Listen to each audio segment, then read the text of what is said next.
దేశమా నమో నమో నా తెలుగుదేశమా నందమూరి గుండె నుండి పొంగిన ఆవేశమా స్వర్ణాంధ్రను నిర్మించగా సాగే ప్రస్థానమా వందనం వందనం శిరసాభివందనం వందనం వందనం హృదయాభివందనం నమో నమో నా తెలుగుదేశమా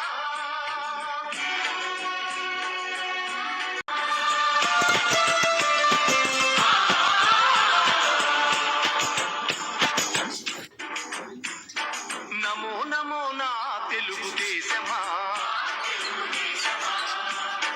నమో నమో నా తెలుగుదేశమా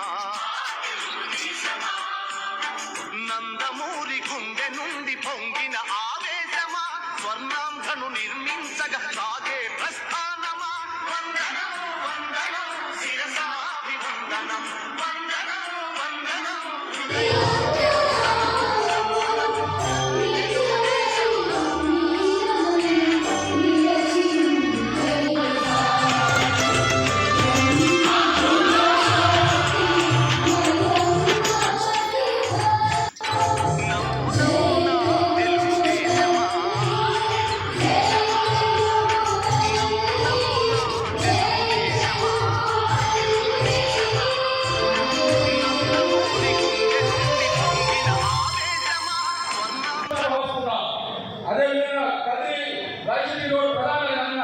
రోడ్డు సమస్య ఉండేది.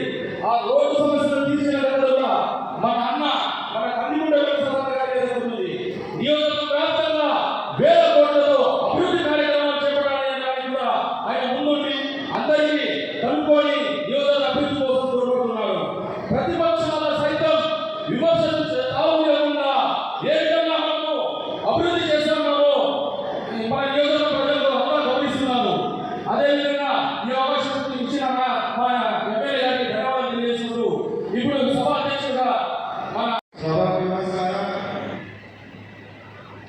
తెలుగుదేశం పార్టీ ప్రతిష్టాత్మకంగా చేపడుతున్నటువంటి మినీ మహానాడు కార్యక్రమంలో భాగంగా హిందూపురం పార్లమెంట్ కదిరి నియోజకవర్గంలో ఈరోజు మినీ మహానాడు కార్యక్రమం జరుగుతుంది. ఈ కార్యక్రమానికి పేద బలహీన వర్గాల ఆచార్యులు అది నరసింహస్వామి దైవం పంపించినటువంటి సేవకుడు, మీ అందరి అభిమాన నాయకుడు, మనందరి అభిమాన నాయకుడు, బడుగు బలహీన వర్గాల ఆశాకిరణం కందుకుంట వెంకటప్రసాద్ గారికి, అదేవిధంగా నిన్ననే మున్సిపల్ చైర్మన్గా ఎన్నికైనటువంటి చైర్మన్ గారికి, వైస్ చైర్మన్ గారికి, ఎంపీపీ గారికి, సర్పంచులు, ఎంపీపీలు, జెడ్పీటీసీలు, కౌన్సిలర్లు, మండల పార్టీ అధ్యక్షులు, క్లస్టర్లు, యూనిట్ ఇన్ఛార్జీలు, గ్రామ కమిటీ అధ్యక్షులు, పాత్రికేయులు అందరికీ పేరు పేరున నమస్కారాలు తెలియజేసుకుంటున్నాను. కదిరి నియోజకవర్గం ప్రజలు అదృష్టవంతులు. ఎందుకంటే ఒక సేవాభావం కలిగినటువంటి వ్యక్తి, పేదలంటే అమితమైనటువంటి ప్రేమ కలిగినటువంటి వ్యక్తి, అభివృద్ధి అంటే ఏమో తెలిసినటువంటి వ్యక్తి, పేద ప్రజల దారి తెలిసినటువంటి వ్యక్తి, తెలుగుదేశం పార్టీకి మరి ముఖ్యంగా కార్యకర్తలకు వరం కందిగుండ వెంకటప్రసాద్ అని చెప్పేసి సందర్భంగా తెలియజేస్తున్నా.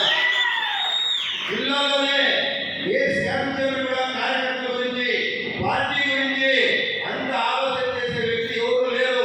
మొట్టమొదటి కార్యకర్తల గురించి, పార్టీ గురించి ఆలోచన చేసే మొట్టమొదటి జిల్లాలో వ్యక్తి ఎవరంటే కందిగుండ వెంకటప్రసాద్ అని చెప్పేసి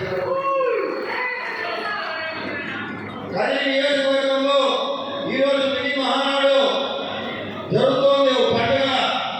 మనకు స్వర్గీయ శ్రీ నందమూరి తారక రామారావు గారు 1922 మార్చి 29వ తారీఖున తెలుగుదేశం పార్టీని స్థాపించి పేద బడుగు బలహీన వర్గాల్లో ఒక దేవుడయ్యాడు అన్నాడు ఎన్టీ రామారావు అని చెప్పేసి సందర్భంగా తెలియజేసుకుంటున్నా. ఎందుకంటే ఆ రోజు బీసీలు, ఎస్సీలు, మైనార్టీలు రాజ్యాధికారానికి హక్కులకు దూరమైనటువంటి సందర్భంలో ఆ రోజు స్వర్గీయ శ్రీ నందమూరి తారక రామారావు గారు ఈ తెలుగు ప్రజలకు తెలుగుదేశం పార్టీని స్థాపించి తెలుగు కీర్తిని, ఖ్యాతిని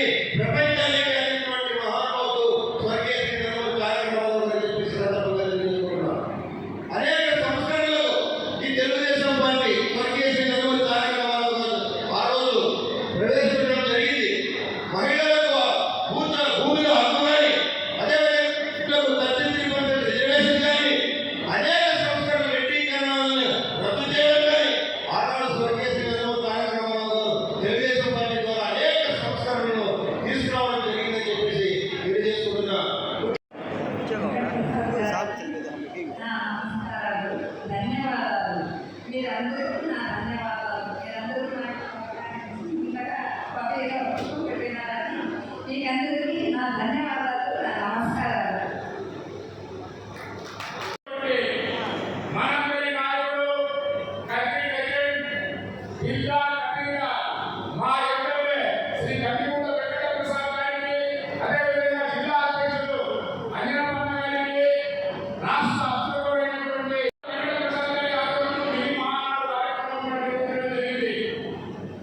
గతంలో ఏ పార్టీలో కానీ ఎప్పుడో ఒకటి మీటింగ్లు జరుగుతుంటాయి, కానీ తెలుగుదేశం పార్టీలో 2 నెలలకు ఒకసారి, 3 నెలలకు ఒకసారి మండల స్థాయిలో, నియోజకవర్గ స్థాయిలో, అదేవిధంగా పార్టీ కార్యకర్తలతో మమేకం అవుతున్నటువంటి నాయకుడు ఎవరైనా ఉన్నాడంటే అది కందికుంట వెంకట ప్రసాద్ గారే. కదిరి నియోజకవర్గం వైఎస్ఆర్ పాలనలో, అరాచకమైన పాలనలో మన తెలుగుదేశం పార్టీ కార్యకర్తలు పడుతున్నటువంటి కష్టాలను ఓర్చుకొని నేనున్నాను అని భరోసా కల్పించేటువంటి ఏదైనా నాయకుడు ఎవరైనా ఉన్నారంటే అది కందికుంట వెంకట ప్రసాద్ గారు. అన్నా, కదిరి తెలుగుదేశం పార్టీ మీరే ఇది వైఎస్ఆర్సీపీ వాళ్ళకి నేను చెప్తున్నా, అరే బిడ్డ, ఇది కదిరి అడ్డ, కందికుంట గడ్డరా. మీ అందరికీ తెలుసు.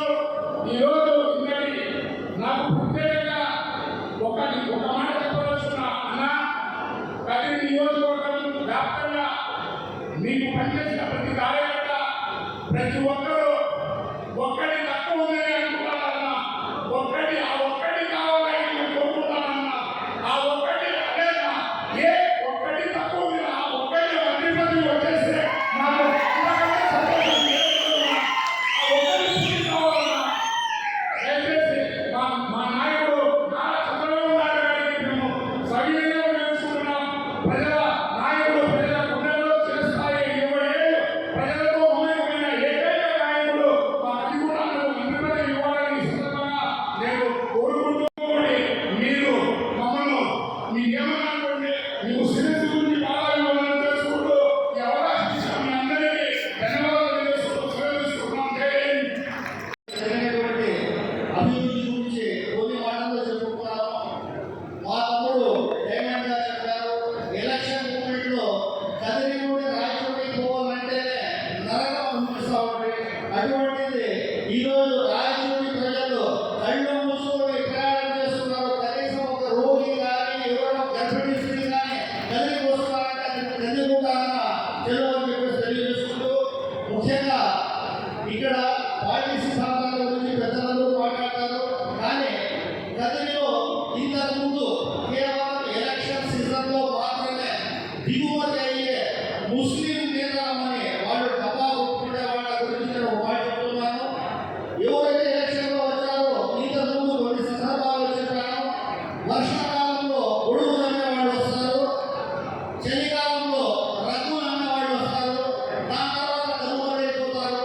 నేనే ముస్లింలకు నేతలను చెప్పుకున్న వాళ్ళు ఈ రోజు కదిరిలో ఎక్కడ కనపడలేదని చెప్పేసి ఛాలెంజ్ చేస్తూ ఆ రోజు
ఇంతకుముందు మన గట్ల జరిగినప్పుడు ఎంత దరిద్రంగా ఉంటుందో ఈ రోజు కనీసం టిడ్కో ఇంకా ముందర ఉన్నటువంటి రోడ్డు చూస్తే దాన్ని హైమాస్ అయితే కానీ ఆ డివైడర్ అనేది చూసి ఈ రోజు ఎక్కడ బంజారా హిల్స్ లో ఉన్నామా అనేక సుందరంగా తీర్చిదిద్దిన కూడా గౌరవనీయులు శ్రీ కుంటపల్లి ప్రసాద్ గారిని తెలియజేసుకుంటూ ఇప్పుడు గురు సత్కారం.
నిన్ననే ఎన్నికైన భౌతిక గారికి ఈ నాయకులు బర్వీ బాబు అక్క గారికి వీళ్ళంతా మాకు ప్రత్యేక కాదు. వాళ్ళ తెలుగుదేశం పార్టీలో ఉన్న చిరకాల స్నేహితులే, సంబంధాలు ఉన్న వాళ్ళే. ముఖ్యంగా ప్రసాద్ అన్న గారు మాకు రాజకీయాలు రాకముందు నుంచి అన్నగారు మాకు పరిచయమే. ఆయన తెలుగుదేశం పార్టీ ఇంట్రెస్ట్తో తెలుగుదేశం పార్టీకి పోయారు. మేము కూడా కాంగ్రెస్ పార్టీలోకి రాండి, మీకు సొంత న్యాయం చేస్తాము, ఎంపీ టికెట్ ఇప్పిస్తాము. డాక్టర్ మోహన్ రెడ్డి గారు, మేము యూత్ కాంగ్రెస్ వాళ్ళంతా పోయి అన్నను కూడా ఆ కాలంలోనే ప్రాధాన్యపడ్డాము. అన్న ఏం చెప్పినాడంటే మాకు పరిటాల రెడ్డి గారితో అనుబంధం ఉంది, కావున మీ పార్టీలోకి రాలేను అని ముఖ్యమంత్రిగా చెప్పాడు. ఈరోజు అది మీకు తెలియజేస్తున్నాను. మీ తెలుగుదేశం పార్టీ వల్ల అన్నకు ఉన్న అభిమానము, పరిటాల రవి అంటే అంత అన్నగా భావించి ఆయన తమ్మునిగా నేను పార్టీకి ఎల్లవేళలా పనిచేశాడు. ఇంకా ముఖ్యంగా తెలుగుదేశం పార్టీ మాకు తెలిసిన దాంట్లో చెప్తున్నాను. మేము ఇంటర్మీడియట్ ఉన్న టైంలో నందమూరి తారక రామారావు బ్రహ్మాండమైన ఈయన నటుడు, ఆయన కొత్తగా పార్టీ పెట్టి అప్పుడు కాంగ్రెస్ అంటే ఎల్లవేళలా ఎక్కడ చూసినా కాంగ్రెస్ వెలుగుంది. ఆ టైంలో కాంగ్రెస్ చూసి పడుగు బలిగిన వర్గాలు చాలా అసహించుకున్న టైంలో మేము నేనున్నాను అని చెప్పి ఎన్టీ రామారావు గారు ముందరికి వచ్చి ఆయన ఆ కాలంలోనే పెద్ద నటుడు అయినా ఆయన సంపాదన కానీ ఇంకోటి కానీ చూడకుండా పేద ప్రజల కోసము ఆ రోజు తెలుగుదేశం పార్టీ పెట్టి ముందరికి స్టేట్ అంతా తిరిగి ఆయన ఎక్కడా కూడా ఆయన రాజీ కాకుండా తెలుగుదేశం పార్టీ కోసం పనిచేసి ముఖ్యంగా బడుగు బలహీన వర్గాలను పైకి తేవాలి. మేము చూడగా ఆ కాలంలో కూడా కాంగ్రెస్ వాళ్ళు మా గ్రామంలో ఒక 3 ఇళ్ళు వచ్చి వెళ్ళిపోయేవారు. అయితే ఆ రోజు ప్రయాణం ఎలక్షన్ అయితే అట్లా కౌన్సిల్ సభ్యులకి, కింద కింద ఆ తోటి కుటుంబ సభ్యులందరికీ కూడా నమస్కరిస్తూ ఈ రోజు ఈ అవకాశం ఇచ్చినందుకు, ముఖ్యంగా ఈ మినీ మహానాడు కార్యక్రమం ఏదైతే జరుగుతామో ఈ కార్యక్రమంలో ఈ యొక్క పార్టీ యొక్క సంస్థ గురించి చర్చించుకుని మన యొక్క నియోజకవర్గంలో ఉన్న సమస్యలతో ఈ యొక్క మినీ మహానాడు చర్చించుకొని మనకు జరగబోయే మహానాడులో అవన్నీ పార్టీ అధ్యక్షుల వారికి విన్నవిస్తూ మనకున్న సమస్యలను తీర్చుకోవడమే ఈ యొక్క మినీ మహానాడు లక్ష్యమని నేను భావిస్తున్నాను. అలాగే కదిరి నియోజకవర్గంలో అనేక తీర్మానాలు ఈ పార్టీ మన ప్రసాద్ గారికి అంది ఉంటాయి. అలాగే కదిరి పట్టణానికి వస్తే ముఖ్యంగా మాకు యొక్క త్రాగునీరు, తాగునీరు కావాల్సినటువంటి అన్నగారు పయాన్న గారు చెప్పినటువంటి ఎక్కడో పాటపల్లి నుంచి వచ్చే నీరును అంత దూరంలో కాకుండా చెల్లపల్లి నుంచి వచ్చే విధంగా అన్నగారు ఆల్రెడీ ప్రపోజల్ పంపించారన్నారు. ఇది అమలయ్యే విధంగా ఈ యొక్క ప్రతిపాదన అని మా ప్రతిపాదనలు అని కోరుతున్నాము. అలాగే రాబోయే రోజుల్లో మా యొక్క కౌన్సిలర్లకు గౌరవవేతనము అప్పుడు 1500 ఉన్నప్పుడు గౌరవనీయులు శ్రీ నారా చంద్రబాబు నాయుడు గారు 3000 చేసి అప్పుడు మాకు పెంచించడం జరిగింది. అలాగే ఇప్పుడు రాబోయే రోజుల్లో కూడా కనీస గౌరవవేతనాన్ని పెంచవలసిందిగా మా యొక్క చిన్న మనవి. అదేవిధంగా ఈ యొక్క మొన్న జరిగిన యుద్ధంలో మన మురళి గారు చనిపోయి ఉన్నారు, వీరమరణం పొంది ఉన్నారు. ఆయన కూడా సంతాప దినాలు ప్రకటిస్తారని మేము కూడా కోరుకుంటున్నాం.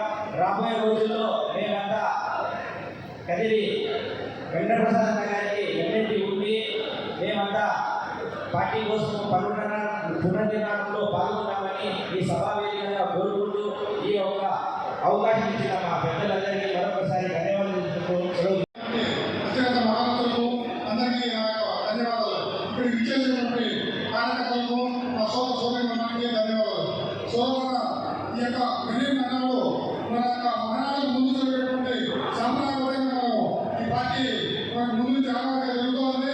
ఈ యొక్క మరీ మహానాడులో మనము మన యొక్క సమస్యలు చర్చించుకొని ఈ యొక్క మన మెమోరాండం తీసుకోవాల్సి మన మహానాడులో మన అన్నగారు సమర్పిస్తే మన యొక్క ఏమైనా సమస్య ఉంటే అది అక్కడ పూర్తిగా చర్చ జరుగుతుంది. అదృష్టవశాత్తు మనకి ఈసారి కడపలో మనకు మహానాడు జరగబోతోంది. మనకి చాలా దగ్గర మనం పెద్ద ఎత్తున ఇక్కడ నుంచి కార్యకర్తలందరూ కూడా పోవడానికి ముఖ్యంగా యువత ప్రతి ఒక్కరు మన సాంకేతిక దిక్కులో రావచ్చు. దయచేసి ఈ యొక్క మహానాడికి పెద్ద ఎత్తున మనం పోయేటట్టు అందరూ జనసమీకరణ చేసుకుని ఈ యొక్క మహానాడును విజయవంతం చేయాలని, ముఖ్యంగా మన రాయలసీమ జిల్లాలో మనకు 100 కిలోమీటర్లు జరుగుతున్నటువంటి ఈ యొక్క కార్యక్రమాన్ని దిగ్విజయంగా మన అన్నగారి ఆధ్వర్యంలో వెంకటప్రసాద్ గారికి ఆ నమస్కారం. ముఖ్యంగా ఆ క్షణం పీడిక లేకుండా విశ్రాంతి లేకుండా మన ఎమ్మెల్యే గారు ప్రజల కోసం, ప్రజా సమస్యల కోసం, నాయకుల కోసం ప్రతి క్షణము అర్ధరాత్రైనా ప్రతి క్షణము బయటకు ప్రజా సమస్యలు తెలుసుకుంటూ మన కోసం ప్రయత్నించిన గొప్ప విజయనరీ ఉన్న నాయకుడు. అంతేకాకుండా అధికారంలోకి వచ్చిన 11 నెలల్లోనే కదిరి రాజకీయ ముఖచిత్రాన్ని పూర్తిగా మార్చేసిన వ్యక్తి. అది ఎందుకు చెప్తున్నామంటే గతంలో కదిరి నియోజకవర్గంలోకి శ్రీలంలో కొందరు మెడికల్ లీడర్లు వచ్చేవారు. వచ్చి మా దగ్గర 100 కోట్లు ఉంది, మాకు 100 ఎకరాలు ఉంది, మా వెయ్యావో మా పరిమాణం చెప్పుకోవచ్చు, 100 ఎకరాలు ఉన్నాయి, లారీకి 100 కోట్లు వేసుకొని వచ్చామని చెప్పి చెప్పుకునేవారు. నియోజక రాజకీయాలకు వస్తే గత 5 సంవత్సరాల్లో కిందట 44 వల్ల 43 వల్ల ఇంకా ఏం జరిగినా తట్టుకున్నామంటే మన తెలుగుదేశం పార్టీ కదిలించడానికి ఎవరు ఇప్పుడు ఎవరు ఏం చేయలేరు. అలాగే మన నందికుంటమే కావాలన్న ధైర్యం తప్ప ఆ ధైర్యంతోనే మనం ఉన్నామని తెలియజేసుకున్నాము. అలాగే నడుకుండ నాయుడు బాగా చెప్తున్నాడు, ఒక ఆయన మా అన్న మాకు చెప్తున్నాడు, ఎంతసేపు ఉన్నా ఈ ఓన్లీ ఎక్కడో దొరకడం. ఒక ఆయన గెలుస్తాడు, ఒక ఆయన వెళ్ళిపోతాడు, ప్రజలకు అందుబాటులో ఉండదు. ఎప్పటికైనా ఈ నియోజకవర్గంలో అందుబాటులో లేని నాయకులు ఎవరున్నారంటే నందికుంట వెంకటప్రసాద్ అన్న గారే అని చెప్తున్నా. ఇంకో విషయం ఏమంటే ఎమ్మెల్యేలు ఇచ్చారంటే 10 లక్షల కాంట్రాక్ట్ అయితే నా బామానికి మా ఇంట్లో దొరికింది ఆయన ఎమ్మెల్యేలు ఇచ్చారు. ఏ రోజు కూడా ఏ వర్గంలో కూడా ఒక్క రూపాయి తీసుకోకుండా కార్యకర్తకి ఇచ్చే నాయకులు ఎవరున్నారంటే ప్రసాద్ గారే చెప్తున్నాం. మిగతా నాయకుల మాదిరి కాంట్రాక్టులను ఇంకోటి ఇచ్చారని కూడా కమిషన్లు తీసుకునే నాయకులు కాదు. మన కార్యకర్తలను కాపాడుకునే నాయకులు అంటే మన ఎమ్మెల్యే గారు. అలాగే ఈ అవకాశం ఇచ్చిన నాకు ధన్యవాదాలు తెలియజేస్తున్నాను. 25 గ్రామ పంచాయతీలకు స్పెషల్ వాటిగా సలహాలు వినియోగించుకుంటే ఎన్నికల సమయంలో దాన్ని పూర్తి చేసి స్పెషల్ వాటికి కేటాయింపు చేయడం జరిగింది. అందుకు ధన్యవాదాలు. మరొకటి ఏమంటే ఎమ్మెల్యే గారు స్వయంగా సాంఘిక సంక్షేమ వసతి గృహాన్ని వార్షిక నిమిత్తం పర్యటించాలని మేము కోరుతా ఉన్నాం. ఎందుకంటే దళిత సామాజిక వర్గాల నుంచి చదువుకోవడానికి వచ్చేటువంటి పిల్లలకు కనీస మౌలిక వసతులు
మీరందరూ కూడా మనందరం కూడా కష్టపడి ఎన్నికల్లో గెలుపులు తీసుకొచ్చి స్వేచ్ఛాంధ్రప్రదేశ్గా చేయగలరు. ఈరోజు ఆ అసురులందరూ కూడా వణుకుతున్నారు. మళ్ళీ మనం రాజకీయ భవిష్యత్తు అసలు మనకు ఉందా అనేసి వెతుక్కుంటున్నారు. భవిష్యత్తు ఉండదు అని మనందరం కూడా నిరూపించడానికి ఎప్పటికీ యుద్ధం ముగిసింది కదా అని ఆలోచించడం కాదు. మన పార్టీ చేసేటువంటి ప్రజా సంక్షేమ పథకాలను కూడా ఎల్లవేళలా ప్రజలకి తీసుకెళ్తూ ఎప్పటికప్పుడు ప్రజల్ని మనందరం కూడా వారికి తెలియజేస్తూ ప్రజలు మన వైపు ఉండేలాగా ఈ విజయాన్ని శాశ్వతం చేసుకునేలాగా మనందరం నడవాలని కోరుకుంటున్నాం. అదేవిధంగా నిన్న జరిగినటువంటి మరొక విజయం మున్సిపల్ చైర్మన్ పదవి టీడీపీ వశం కావడం, గాంగపేటలో ఎంపీపీ పదవి టీడీపీ వశం కావడం, ఈరోజు మున్సిపల్ చైర్మన్గా ఎన్నికైనటువంటి మా సోదరి దిల్షాద్ ఉన్నీసా గారికి, వైస్ చైర్మన్గా ఎన్నికైనటువంటి సోదరి సుధాకర్ గారికి, సోదరుడు రాజశేఖర్ ఆచార్యకి, అదేవిధంగా గాంగపేట ఎంపీగా ఎన్నికైనటువంటి సోదరుడు సోమశేఖర్ రెడ్డి గారికి మహానాడు సందర్భంగా శుభాకాంక్షలు తెలియజేస్తున్నాం. మన నాయకుడు కందికుల వెంకటస్వామి గారికి, అలాగే వేదిక నుంచిన జిల్లా అధ్యక్షుడు అంజనమ్మ గారికి, మన అబ్దుల్ వాజీద్ గారికి, అలాగే రాష్ట్ర కార్యనిర్వాహక పవన్ కుమార్ రెడ్డి గారికి, మా చైర్పర్సన్ దిల్షాద్ ఉన్నీసా గారికి, మా సహాయ వైస్ చైర్పర్సన్ సుధారాణి గారికి, అందరికీ వేదిక నుంచిన అందరికీ పేరు పేరు ధన్యవాదాలు తెలియజేసుకుంటూ మాకు ఈ అవకాశాన్ని కల్పించిన కందిగూడ ప్రసాద్ గారికి కృతజ్ఞతలు తెలియజేసుకుంటూ ఈ తెలుగుదేశం పార్టీలో కార్యకర్తలు ఏ విధంగా గుర్తిస్తారనేది నా ఈ ఎన్నికే ఉదాహరణ ఈ సందర్భంగా చెప్తున్నాను. అడగండి అమ్మాయిన అన్నం పెట్టదు, కానీ అడగకుండానే అన్న మనసులో స్థానం సంపాదిస్తే పదవులు అంటూ అవే ఎక్కువగా వస్తాయని ఈ సందర్భంగా తెలియజేస్తున్నాను. పార్టీ లైన్ తీసుకొని పార్టీలో క్రమశిక్షణగా పనిచేస్తే పదవులు వాటిగా మన ఎదురు నడుచుకుంటూ వస్తాయని ఈ సందర్భంగా తెలియజేసుకుంటూ ఈ మినీ మహానాడులో చేసిన తీర్మానం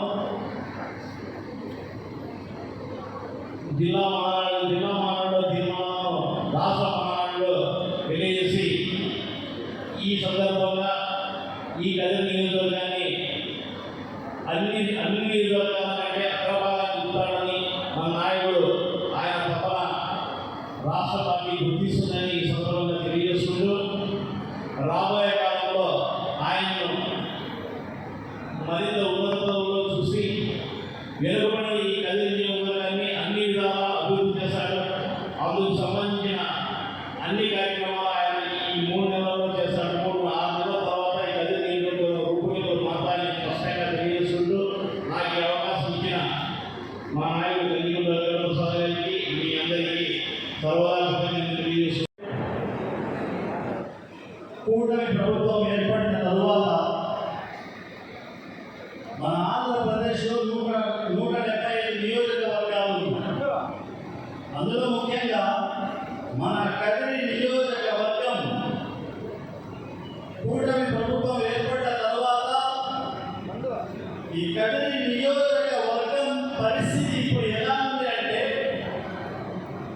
నెలకొకసారి ఈ ప్రజా దర్బార్ పేరున, ప్రజా వేదిక పేరున మండల స్థాయిలో కానీ మన టౌన్లో కానీ ఎక్కడన్నా కానీ గతంలో మనం చూసేవాళ్ళం. ఒక సామాన్య వ్యక్తి ఏదైనా ఒక పని చేయించుకోవాలని చెప్పేస్తే మున్సిపాలిటీ చుట్టూ తిరిగేవాళ్ళం, అధికారుల చుట్టూ తిరిగేవాళ్ళం. కానీ ఇప్పుడు పరిస్థితి దానికి భిన్నంగా ఎలా తయారైందంటే, మన నాయకుడు, మనం ఎన్నుకున్న నాయకుడు, మన ప్రియతమ నాయకుడు, మన ఎమ్మెల్యే గారు కందికుంట వెంకట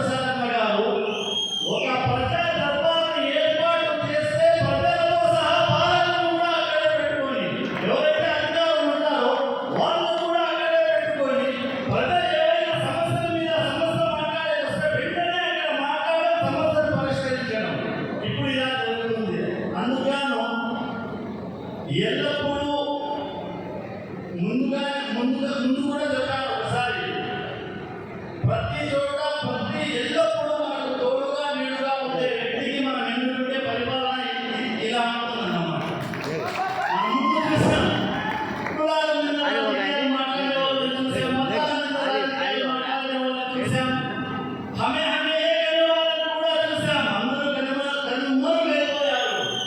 ఎప్పుడు ప్రజల కోసం పాటుపడేవాడు, ప్రజా సమస్యలు తెలిసిన నాయకుడు ఎవరైనా ఉన్నారంటే అన్న, ఇక్కడ మీకు ఒక 2 విషయాలు మిమ్మల్ని మీ ముందర ఒకటి సమస్యలు ఏమంటే 2 సమస్యలు మీ దృష్టికి తీసుకురావాలని చెప్పేసి అనుకుంటున్నాను. మీరు నూనె పోసి వెలిగించిన దీపం మైనారిటీ ఫంక్షన్ హాల్ అన్నది అది ఈరోజు నీళ్ళతో నాశనమయ్యే స్టేజ్కి వస్తా ఉన్నాను. చాలా ఒకసారి గమనిస్తే మొత్తము వర్షం పడిందంటే నీళ్ళతో మొత్తం నిండిపోయి ముస్లిం ముతక ఆడవాళ్ళు చాలాసార్లు అక్కడ పడి కాళ్ళు చేతులు విరుచుకున్న సందర్భాలు కూడా గతంలో ఇప్పుడు చూశాము. మతాల రాజకీయాలు చేసే వాళ్ళు 5 ఏళ్ళు పరిపాలన ఉన్నా కూడా దాన్ని పట్టించుకున్న లాభం అయితే పోలేదు. ఒక నిజమైన నాయకుడు ప్రజల సమస్యల కోసం ఎల్లప్పుడూ శ్రమించి పోరాడే నాయకుడు మీరు ఉన్నారు. ఈ రోజు అక్కడ మైనారిటీ ఏదైనా ఒక ప్రోగ్రాం చేస్తున్నారు అంటే అది మీరు ఇచ్చిన బహుమతి అన్నది. అందుకని మీరు అక్కడ నిలబడి మొత్తం అంతా పాచిపడి పడుతున్నారు, జారి పడుతున్నారు. ఆ సమస్యను మీరు అతి తొందరగా పరిష్కరించాలని చెప్పేసి మిమ్మల్ని కోరుకుంటున్నాను.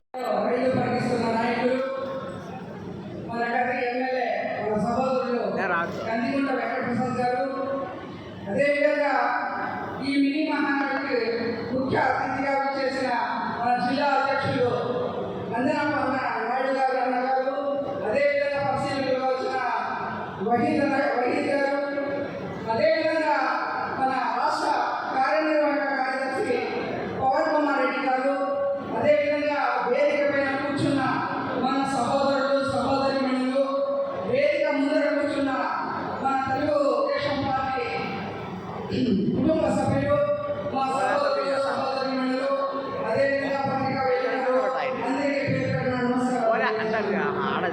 ఒక విషయం ఏమంటే ఆనాడు తెలుగుదేశం పార్టీ రాక మునుపు ఒకే పార్టీ సుదీర్ఘకాలంగా పరిపాలించి ఆ రోజు ఉపాధి లేకుండా, అదేవిధంగా వాళ్ళు తిండి లేక అల్లాడుతున్నప్పుడు, అదేవిధంగా తెలుగువారి ఆత్మగౌరవాన్ని ఢిల్లీలో తాకట్టు పెట్టినప్పుడు మన ఆత్మవారి గౌరవాన్ని కాపాడుకోవాలని చెప్పేసి మన అన్నగారు స్వర్గీయ నందమూరి తారక రామారావు గారు ఆ రోజు తెలుగుదేశం పార్టీ స్థాపించడం జరిగింది.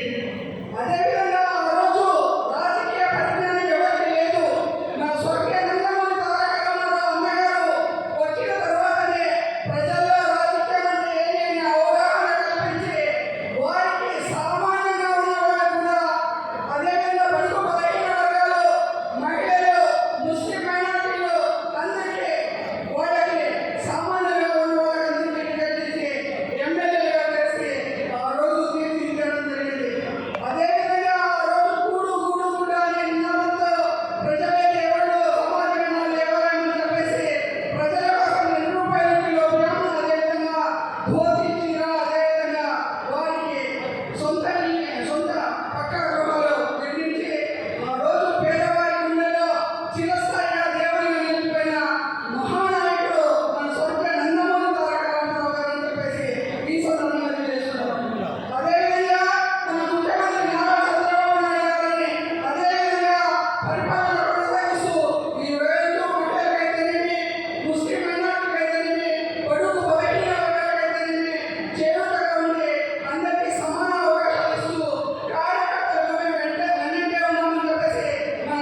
నేను చాలా విషయాలు మాట్లాడాలనుకున్నాను, కానీ 2 నిమిషాలే నాకు శాసనసభ్యులు నాకు పర్మిషన్ ఇవ్వడం జరిగింది. ఈ కదిరి నియోజకవర్గం చాలా అదృష్టం చేసుకున్న నియోజకవర్గం. నేను కదిరి పరిశీలనగా రావడం కూడా నాకు చాలా అదృష్టంగా నేను భావిస్తున్నాను. ఎందుకంటే అత్యంత క్రమశిక్షణ కలిగిన నాయకులు, క్రమశిక్షణ గల కార్యకర్తలు, క్రమశిక్షణ గల బాధ్యత గల నాయకులు ఉన్నటువంటి ఈ నియోజకవర్గం ఏదైనా ఉంది అంటే ఇప్పటి వరకు చూసిన వాటిలో అది కేవలం ఈ గడ్డికోట ప్రసాద్ చేసుకుంటా. నేను చివరి మీటింగ్లో కూడా ఏదో చెప్పాను, నేను కదిరిలో ఇంత మంచి ఆలోచన పరిజ్ఞానం, ఈ సమాజం పట్ల బాధ్యత, ఇక్కడ పరిస్థితులపై అవగాహన ఉన్న నాయకుడికి మాత్రమే పదవి ఉంటే అది బ్రహ్మాండంగా మనకు డెవలప్ దోహదపడుతుందని చెప్పేసి మీకు అందరికీ తెలిసిన విషయం. కానీ ఆయన ఎమ్మెల్యేగా ఉన్నప్పుడు ప్రభుత్వం లేదు, ఆయన ఇక్కడ తెలుగుదేశం పార్టీ ప్రభుత్వం ఉన్నప్పుడు ఆయన ఎమ్మెల్యేగా లేదు అనే విషయం మీ అందరికీ తెలిసిన విషయం. అయితే ఈసారి తెలుగుదేశం పార్టీ కేంద్రంలో ఉన్నట్టే రాష్ట్రంలో ఉన్నట్టే ఈరోజు తెలుగుదేశం పార్టీ కదిరి ప్రసాద్ గారి ఆధ్వర్యంలో ఇక్కడ కూడా దృఢంగా ఉందని చెప్పేసి నేను తెలియజేస్తున్నాను. ఇక్కడ నుంచి చూసుకుంటే దాదాపు నేను ఒక 10 ఫోన్లు నాకు వచ్చాయి. తెలిసిన తర్వాత అన్నారు చాలా మోటివేట్ చేస్తుంది, అన్నది తెలియకపోయిన మా పరిస్థితి ఏమన్నా అని చెప్పింది. ఎందుకంటే ఇక్కడ కదిరి ప్రసాద్ గారు ఉంటేనే అభివృద్ధి అనేది ప్రతి ఒక్కరికి తెలిసిన విషయం. ఇక్కడ చూడండి, ఆయన ఎక్కడే ఉన్నారు, మన గౌరవ ముఖ్యమంత్రి చంద్రబాబు నాయుడు గారు ఉన్నారు, మన గౌరవ ముఖ్యమంత్రి గారి సహకారంతో మన కేంద్రంలో ఉన్న మనందరూ కలిసి ఉమ్మడి పార్టీ పార్లమెంట్లో ప్రధానమంత్రి గారు ఉన్నారు. వీళ్ళందరూ సహకారంతో మన కదిరి శాసనసభ్యుల సహకారంతో మన కదిరి నియోజకవర్గం అభివృద్ధి చెందుతుందని మేము తెలియజేస్తున్నాం.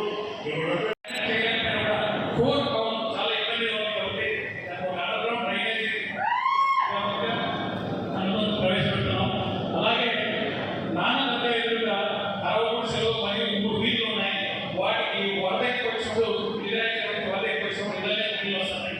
ఆ ప్రాంతంలో రీటైనింగ్ వాళ్ళు దాని మీద దృష్టి పెట్టాలని విజ్ఞప్తి చేసుకుంటున్నాను. అలాగే గవర్నమెంట్ హాస్పిటల్తో పేదలు చాలా ఇబ్బందికి గురవుతున్నారు. చాలా సేవలు అందుబాటులో లేవు. మన పక్కన ఉన్న మదనపల్లి గవర్నమెంట్ హాస్పిటల్తో పోల్చుకుంటే అక్కడ అందుబాటులో ఉన్న సేవలు చాలా ఇక్కడ గవర్నమెంట్ హాస్పిటల్ లేవు. దాని మీద దృష్టి పెట్టి మన పేద ప్రజలకు మెరుగైన ఆరోగ్య సౌకర్యాలు అందించే విధంగా చూడాలని నిర్ణయించుకుంటున్నాను.